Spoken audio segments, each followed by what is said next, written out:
En el nombre del Padre, y del Hijo, y del Espíritu Santo. Amén. Proclamación del Santo Evangelio de nuestro Señor Jesucristo, según San Mateo. 2, 13, 18. Después de que los magos partieron de Belén, el ángel del Señor se le apareció en sueños a José y le dijo: levántate, toma al niño y a su madre y huye a Egipto. Quédate allá hasta que yo te avise, porque Herodes va a buscar al niño para matarlo. José se levantó y esa misma noche tomó al niño y a su madre y partió para Egipto, donde permaneció hasta la muerte de Herodes. Así se cumplió lo que dijo el Señor por medio del profeta: de Egipto llamé a mi hijo. Cuando Herodes se dio cuenta de que los magos lo habían engañado, se puso furioso y mandó matar en Belén y sus alrededores a todos los niños menores de 2 años, conforme a la fecha que los magos le habían indicado. Así se cumplieron las palabras del profeta Jeremías: en Ramá se ha escuchado un grito, se oyen llantos y lamentos.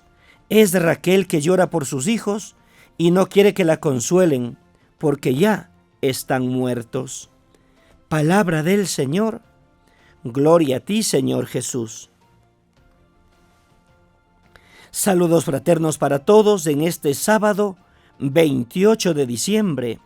Hoy celebramos la fiesta de los santos inocentes. Como nos hemos dado cuenta después de celebrar la Navidad el 25 de diciembre, primero celebramos al protomártir San Esteban.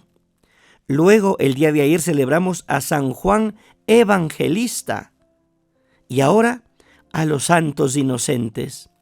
Un espacio profundo para mirar todo este contexto de vida, de esperanza, de dolor y de muerte también, que rodea el nacimiento de nuestro Salvador. El Evangelio de Mateo, redactado entre los años 80-90, se preocupa de mostrar que en Jesús se realizan todas las profecías. Muchas veces se dice: esto sucedió para que se cumplieran lo que dicen las Escrituras. Porque los destinatarios del Evangelio de Mateo son las comunidades de judíos convertidos que vivían en una crisis profunda de fe y de identidad. Veamos unos puntos de reflexión en torno al Evangelio de hoy y la fiesta de los santos inocentes.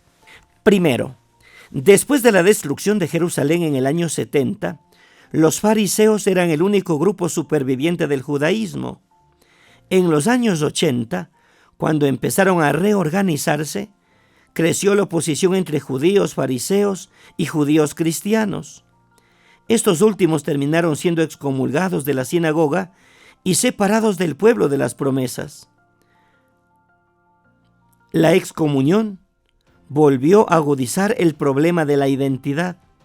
No podían frecuentar más sus sinagogas y llegó la duda: ¿será que nos equivocamos? ¿Quién es el verdadero pueblo de Dios?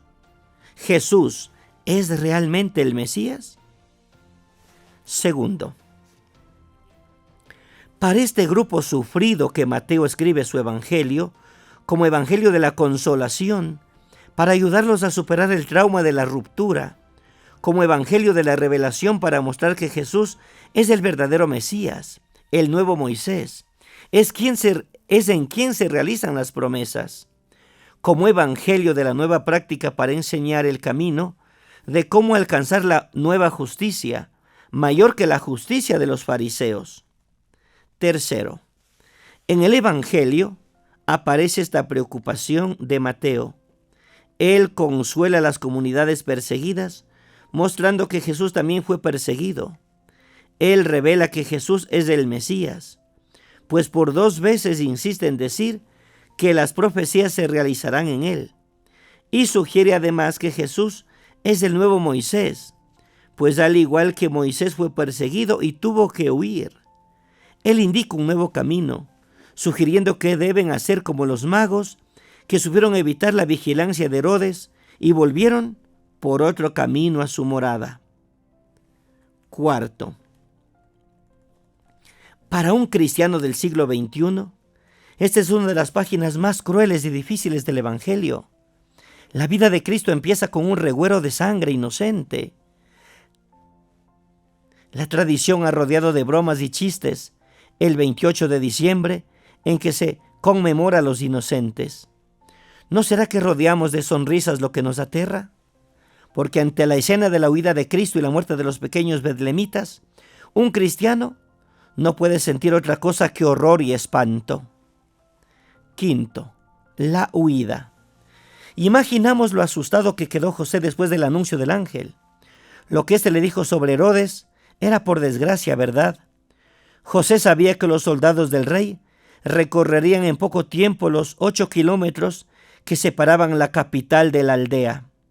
Despertó a María, se vistieron precipitadamente aún en medio dormidos, recogieron lo imprescindible y se pusieron en camino. Huyeron sin parar a pensar, sin estudiar el camino a seguir, ni dónde podían refugiarse. Sabían únicamente que tenían que alejarse de la ciudad, poner distancia entre su hijo y Herodes, y debían hacerlo sin dejar huellas, sin despedirse de nadie. Huir era dormir durante el día y caminar la noche entera.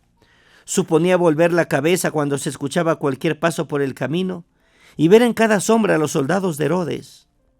No les habría resultado fácil andar de noche por aquellas soledades, sin conocer el camino, y tuvieron que cruzar el desierto con sus peligros de la arena, la sed y el sol. Y así partieron sin sospechar que la gran tragedia quedaba a sus espaldas. Sexto, el tirano. Cuando Herodes vio que los magos lo habían engañado, estalló en cólera. No podía aceptar de que alguien se hubiera burlado de él. Lo que le preocupaba no era tanto el niño, sino un posible movimiento mesiánico en torno a él que podía dar origen a una sublevación. Entonces decidió cortar por lo sano y mandó asesinar a todos los recién nacidos de Belén y sus alrededores. Para entender esta decisión, hay que conocer el carácter inhumano del rey. El historiador Flavio Josefo dice que Herodes era un hombre de gran crueldad con los demás. Relata varios de sus crímenes espantosos y repugnantes. Tal es así que la matanza de los niños judíos ni siquiera los menciona. Si dice que en los últimos años mandó matar a 3 de sus propios hijos, y antes de su muerte decretó eliminar a todos los principales nobles del reino, cosa que ya no pudo realizarse porque el tirano murió antes. Un hombre cruel y violento como él pudo ordenar una matanza de inocentes tan bárbara. Séptimo, el sentido. ¿Cuántos fueron los muertos? A veces se han multiplicado las cifras, se habla de centenares. Recordemos que Belén era un pueblo pequeño y con sus alrededores no podría tener más de unos 20 o 30 niños varones menores de 2 años. Pero no es el número lo que nos horroriza, sino el hecho. ¿Por qué murieron estos niños? Hoy no se logra digerir su muerte.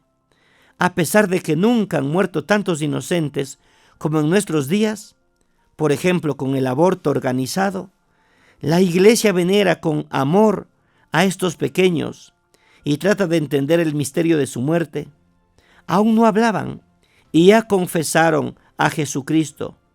Dieron testimonio de Él no con sus palabras, sino con su sangre. Fueron, sin saberlo, los primeros mártires de Cristo. Fueron salvadores del Salvador, porque no solo murieron por Cristo, sino que murieron en lugar de Él. Fueron los primeros cristianos, los primeros santos de la Iglesia. Por eso tienen asegurados desde hace muchos siglos su lugar privilegiado en el calendario de los santos. Que los santos inocentes a quienes hoy celebramos nos ayuden a nosotros a dar valientemente testimonio de Cristo ante los hombres, tanto con nuestra palabra como con nuestra vida, así sea. En el nombre del Padre, del Hijo y del Espíritu Santo. Amén. Abundantes bendiciones, un santo día.